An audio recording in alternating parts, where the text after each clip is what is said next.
Hi, Chief Raymond Dokpesi. You're welcome to platform SaharaReporters. Hi, Bibi. How did you get yourself entangled into becoming the campaigns director of someone as controversial as Ibrahim Badamasi Babangida? Well, I think it was about the last week of August.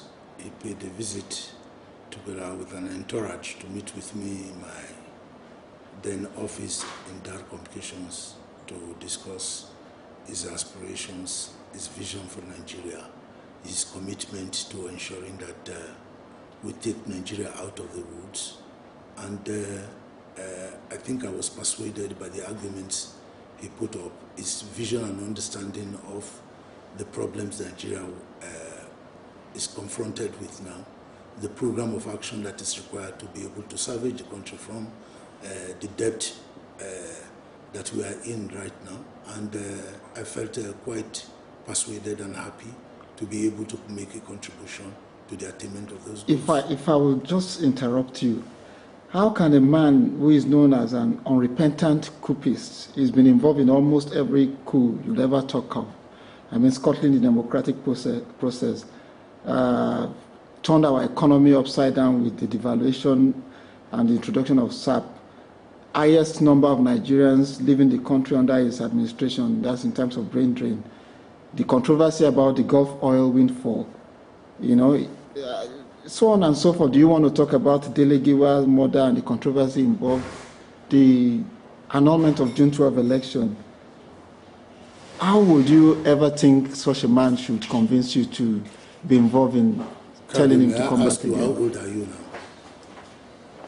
It is not how I. No, how old are you now? I am. No, it's Kayode, not, not about age. It's no, about. How old are you? I am old enough to know about this problem. No, I'm 42. Kayode, how old I am 42. Now? No, you are 42. Yes. That means you were born around 1963 or thereabouts, isn't it? You are about 1968. 1968 to be precise. Yeah. So if you were born around 1968, by 1985, when these issues were coming up, you didn't have a proper grasp. So you are misled. I do have a proper grasp because I have. You see, you are starting off from the point of view of certain notions, not based on facts, certain innuendos that are not provable to you, stories that you were told. I was among those who fought against Babangida's IMF World Bank loan.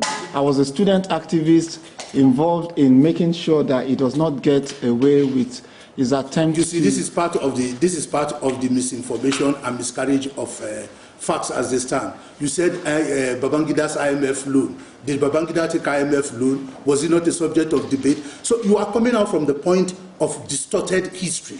You are coming out from a stance that is not correct. You are mentioning Delegiwa. You are talking about Gulf oil windfall. Where is this? Where are these issues? How can they be situated? How are they placed? Do you admit it was under his regime that Delegiwa was murdered? Whether it was under his regime. Would I say that it was under anybody's regime that my father died or my brother died or somebody died? Does that mean that that person has anything to do with it? Kayode, see, let us be very, very clear and let us approach matters from a very enlightened point of view.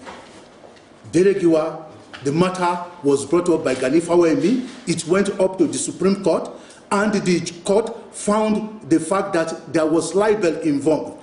The management of Newswatch at that time tendered unreserved apologies that the decision and the position taken by the late Gani Fawemi, who is my great hero, who was a defender of the masses, was misplaced and misdirected. Please let us not complicate, let us not try to add some sort of imagination to the facts that are distinct.